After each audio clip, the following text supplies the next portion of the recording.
Hello everyone. ఈరోజు సాబుదానా పాయసం ఎలా చేయాలో తొందరగా చెప్పేస్తాను. ఇది ఒక 10 మినిట్స్‌లో అయిపోతుంది. ప్రసాదంగా కూడా మనం దీన్ని అర్పించొచ్చు.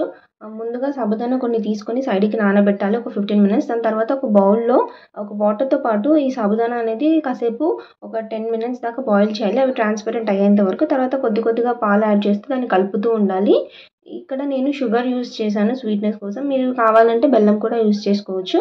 అది మీ ఇష్టం. ఇంకొకటి దాన్ని అలా కలుపుతూ దాన్ని మరగనివ్వాలి. అలాగైతేనే అది చిక్కబడుతుంది. అప్పుడు మీకు నచ్చితే నెయ్యి యాడ్ చేసుకోవచ్చు.